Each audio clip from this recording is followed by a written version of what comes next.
Kia ora, no mai ki te whare, welcome to the House. Ko Dani Alamau a te koksaho. A long list of bills have been put down to be worked on under urgency at Parliament this week. Honourable Louise Upston. I move that urgency be accorded to the first reading and referral to Select Committee of the Education. The remaining stages of the Defence Workforce Amendment Bill, the third reading of the Crimes Countering Foreign Interference Amendment, the first reading and referral to Select Meteorological Services Acquisition and Policies. 13 bills will be progressed through various stages, one of those being the Committee of the Whole House stage. I declare the House in committee for consideration of the Defence Workforce Amendment Bill. The committee stage is the second to last one of a bill's journey through the House and can be the longest as there's no set time limit. Its purpose is for MPs to go through the bill line by line and make sure it will do what it promises to do. The sound of this stage is different to the usual debates, with MPs referring to clauses and numbers in what is essentially a final proofread. We come now to Clause 1. Clause 1 is the debate on the title clause. The question is that Clause 1 stand part. This week, the House will work through 8 committee stages. The first of these is a Defence Workforce Amendment Bill.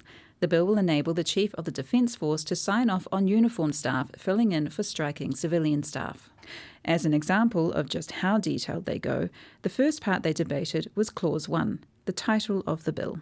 Here's Labour MP Peeni Henare. Speaking to Clause 1, Madam Chair, number of matters that were raised by my colleagues and certainly this side of the House with relation to actually what is the true intent behind this bill, looking towards whether or not this is simply just as it says on the tin or something far more sinister. Peeni Henare says it should have a different name. Mr Chair, I suggest then perhaps that there could be a better title for this particular bill, something along the lines of Denigrating Workers' Rights Bill.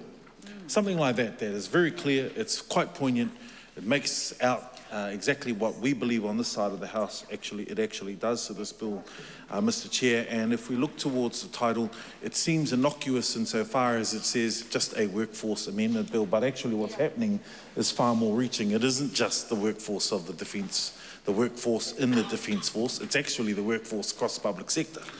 And that's where we believe that the name of this bill probably doesn't match actually the intent of the Minister or this government. Green MP Tiano Tuiono also says getting the title right is important.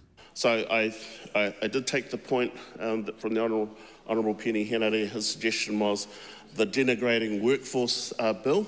A bit harsh, but it's something I think if he does put it down as an amendment, it's probably something that we could probably support as well. But I think it could be more accurate to describe impacting civilian personnel workforce bill. That might be, I don't know, a nicer way to put it instead. So, Mr. Chair, this opening debate on the clause 1 is an important debate because it actually sets the tone about actually what we're talking about. Another feature of the committee stage is that the minister in charge sits in the middle of the chamber at the table and replies to the various speeches from MPs. Minister of Defence Judith Collins says the title is fine as is. Look, there's nothing wrong with this title of the bill. It's accurate and it doesn't have all that emotional rubbish that I've just been listening to. I think it's very important to understand that the Defence Force is somewhat different from what it was in 1990 when the original Act was first brought through. Minister Collins says there has been a drop in the number of uniformed staff and the Chief of the Defence Force has fewer people to deploy. The title is exactly as it should be. It is clear, it's unambiguous, and it deals with the fact that the Chief of Defence Force has to be able to look to his whole workforce and to use them the best that he can for national security reasons. It wouldn't be Parliament without a bit of politics, and while the purpose of the committee stage is to closely examine legislation, there is opportunity here for those against the bill to speak as many times as possible for as long as possible.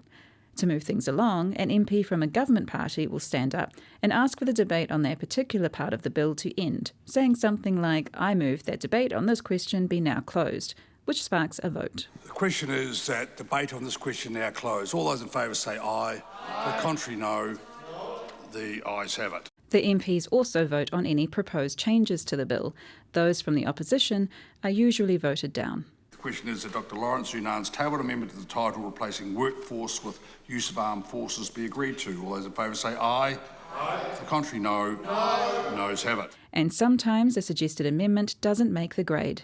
Te Anea Tuiono's tabled amendment to the title replacing workforce with counter-strike is out of order as not being an objective description of the bill. The question is that clause 1 stand part. All those in favour say aye. Aye. To the contrary, no. The ayes have it. That's clause 1 about the title done. Only 4 more clauses to discuss and 7 more stages like this to get through before the end of the week. I te whakaronga koe ki te whare. You've been listening to The House, a program made with funding from Parliament's Office of the Clerk. Mā te wā.